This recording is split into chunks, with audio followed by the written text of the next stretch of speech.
Sir Bihar में sir एक बाबा आए हैं और हिंदू राष्ट्र की बात कही जा रही है। बिहार में कथावाचक आ रहे हैं, हिंदू आए हैं, हिंदू राष्ट्र की बात कही जा रही है कि हिंदू राष्ट्र होगा और बिहार वो तब तक आते रहेंगे जब तक राममय नहीं हो जाएगा। रुको ने आजादी की लड़ाई हुई और कौन आजादी की लड़ाई लड़े?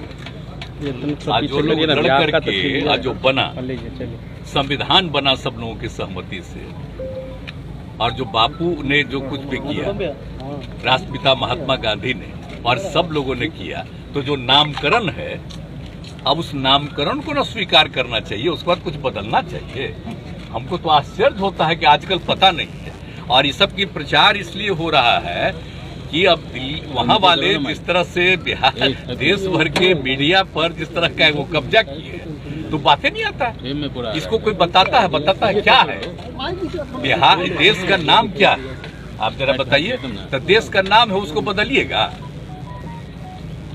अब आजादी की जो लड़ाई हुई, अब अभी जो सब बोल रहे हैं उनका कोई जन्म उस समय का था? आप जरा बताइए। हम लोगों का भी तो जन्म हुआ है बाद में, लेकिन हमारे पिता ने जो आजादी की लड़ाई में बहुत सक्रिय थे और बचपन में ही हमको बताए और बाद में एक एक चीज को हम लोग जाने, तो आप जरा बताइए। तो हम तो आपको इतना बार बार कह रहे हैं कि हम लोग तो सब मानते हैं राष्ट्रपिता महात्मा गांधी को और उनके साथ जितने लोगों ने काम किया उन सब लोगों का, और उसी के आधार पर हम लोग काम कर रहे हैं, डेवलपमेंट कर रहे हैं। और जहां भी हम लोग जा रहे हैं लोगों से मिल रहे हैं, सब लोगों के बीच में ये बात हो रही है।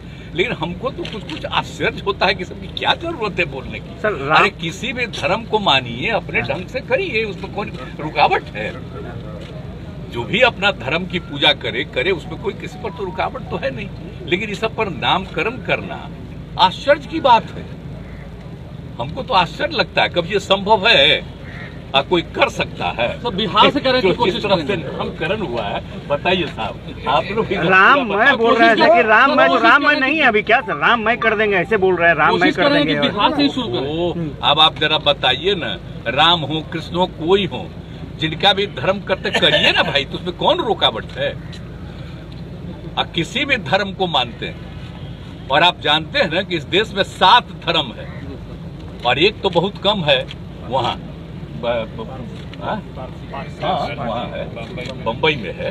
लेकिन बाकी जगह पर जो है हिंदू, मुस्लिम, सिख, ईसाई सब लोग हैं। और बताइए बिहार से रिलेटेड तो यहीं पर ना करके ज्ञान प्राप्ति किनको हुआ, किनका जन्म हुआ, किनका क्या हुआ यहाँ? तो ये सब कितने धर्म है, कितने लोग आते हैं, देश के बाहर से आते हैं, कहाँ से आते हैं? तो सब आते हैं। तो इतना ज्यादा है तो कोई को भी करे। और हम लोग तो सभी लोगों के हित में बिहार में आप देख रहे हैं ना, पता कर लीजिए, कोई का मंदिर हो, कुछ भी हो, सब में किसी को असुविधा नहीं हो और आपस में किसी तरह का विवाद नहीं हो। सबको अधिकार है अपने ढंग से पूजा करें, अपने ढंग से काम करें। उसमें लेकिन बाबा बिहारियों को पागल बोलते हैं, बिहारियों को पागल बोलते हैं। बिहार को टारगेट किया जा रहा है। लेकिन कुछ चीजों को मान लेना चाहिए कि जितने धर्म को मानने वाले लोग हैं सबकी इज्जत है, और कहीं इधर उधर लोगों के भी में इंटरफेयर नहीं करना चाहिए। ये अलाउड है। कोई कुछ बोल रहा है तो अपने मर्जी से बोल रहा है, तो सबसे कोई वैल्यू है? मंच से बिहारी को पागल बोला जा रहा है। देश के संविधान को भी समझना चाहिए ना। देश के संविधान का उल्लंघन कोई कर रहा है तो अब आप ही को देखना चाहिए। और हम तो समझते हैं कि मीडिया को अगर लिख देगा कि संविधान का उल्लंघन है तो सबको अच्छा लगेगा, लेकिन आपको मजबूरी है भीड़ से केंद्रीय मंत्री आप इसीलिए बोल दिए। आप हमसे पूछ रहे हैं तो हल्का और संक्षेप में केंद्रीय मंत्री आरती उतार रहे हैं। देखिए एक बात सुन लीजिए, कोई भी आदमी को जो भी पूजा करना है, कोई करना है वो अपना करे, लेकिन इससे कोई मतलब नहीं है, वो व्यक्तिगत चीज है। लेकिन देश की नीतियों से उसका कोई मतलब नहीं। जो भी नीति है जो संविधान में है, हर तबके के उत्थान के लिए काम, और किसी की उपेक्षा नहीं होनी चाहिए। और हम लोग तो देख रहे हैं कि सबको इज्जत करते हैं, कोई धर्म को मानने वाला सब कुछ होता है सर। इसलिए इन सब चीजों पर किसी को आपको लगता है कि देश में माहौल बनाया जा रहा है संविधान के खिलाफ? और नहीं, ये संविधान के खिलाफ कोई क्या माहौल बनाएगा? सर क्या कहेंगे?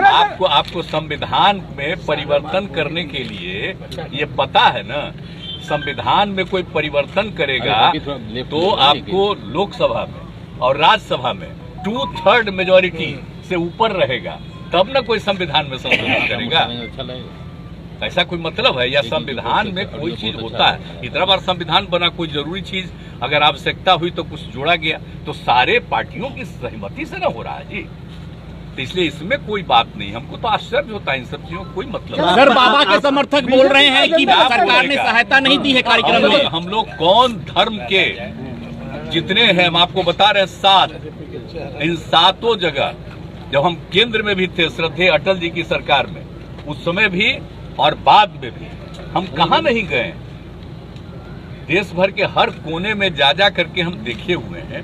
अब इसके बाद कोई क्या करता है? आपके बारे में कह रहे हैं कि सनातन धर्म से कोई मतलब नहीं है नीतीश कुमार को।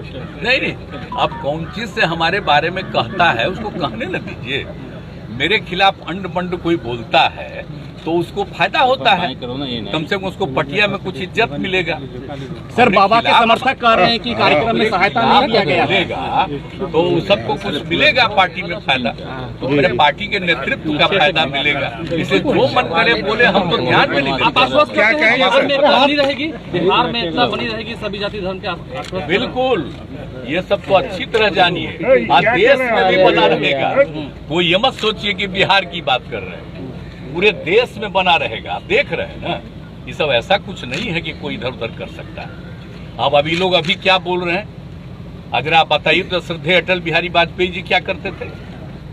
कभी कोई हुआ है क्या हस्तक्षेप? तो इसलिए जरा समझना ना चाहिए भाई कि किसी चीज को जानना चाहिए और किसी भी धर्म के खिलाफ किसी तरह की बात नहीं होनी चाहिए। आज जिसको खुद अपना पूजा करना है करे, कोई किसी को रुकावट है? सब कर सकता है अपना।